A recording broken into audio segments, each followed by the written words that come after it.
বাংলাদেশে বেশ কয়েক মাস ধরে চলা উত্তাল পরিস্থিতির কারণে ভারত বাংলাদেশ সীমান্তে রয়েছে কড়া নজরদারি। কিন্তু বহু সময় বিএসএফ এর নজর এড়িয়ে চোরা পথে ভারতে আসার চেষ্টা চালাতে দেখা গিয়েছে সে দেশের নাগরিকদের।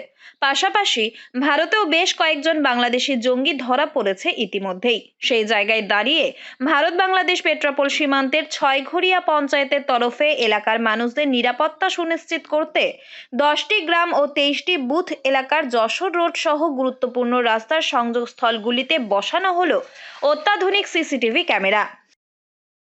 আমাদের ছয়ঘরিয়া পঞ্চায়েতের মোট 10টি গ্রাম, 23টা বুথ, টোটাল এই পঞ্চায়েতটার অধিকাংশটাই হচ্ছে সীমান্ত বরাবর লাগাও।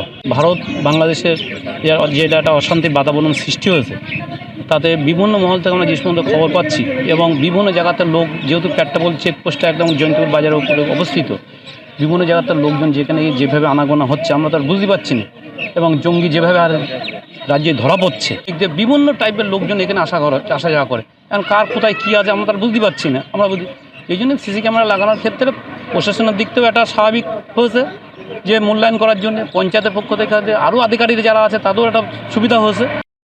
পঞ্চায়েতের তরফ থেকে প্রায় 6 লক্ষ টাকা ব্যয় করে বসানো হয়েছে প্রায় 50টি ক্লোজ সার্কিট ক্যামেরা।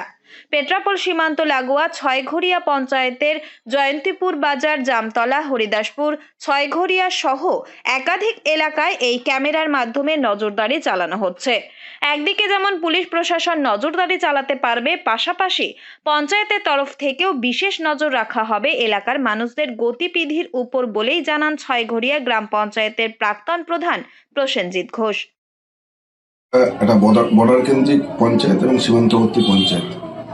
এই পঞ্চায়েতের মানুষের নিরাপত্তার জন্য, এবং আপনারা জানেন যে পার্শ্ববর্তী আমাদের যে প্রতিবেশী রাষ্ট্র, সেখানে যে একটা নতুন উদ্ভূত পরিস্থিতির সৃষ্টি হয়েছে, সেই দৃষ্টিকোণ দিয়ে তাকিয়ে ছয়ঘরিয়া গ্রাম পঞ্চায়েতের মধ্যে যশোর রোড এবং গুরুত্বপূর্ণ যে সমস্ত সংযোগস্থল আছে সে সমস্ত জায়গায় 50টি সিসি ক্যামেরা প্রাথমিকভাবে 6 লক্ষ টাকা প্রায় খরচ করে লাগানো হয়েছে। বাড়তি নিরাপত্তার কারণে এই ক্যামেরা লাগানো হয়েছে এবং এর মধ্যে দিয়ে নজরদারি চলবে। একদিকে পুলিশ প্রশাসন এবং পঞ্চায়েত উভয়ই এটা নজরদারি রাখবে। এই পঞ্চায়েতের অধিকাংশ এলাকা সীমান্ত লাগোয়া হওয়ায় যাতে প্রতিবেশী দেশ বাংলাদেশে তৈরি হওয়া পরিস্থিতিতে জঙ্গি সহ দুষ্কৃতীরা ভারতে প্রবেশ করতে না পারে, তার জন্যই এই ব্যবস্থা গ্রহণ করা হয়েছে বলে মনে করা হচ্ছে। খুব সুন্দর, সাধুবাদ। এটা আগে আমরা অসুরক্ষায় ভুগতাম, যেটা আমরা, ঠিক আছে, এখন আমরা খুব সুরক্ষিত।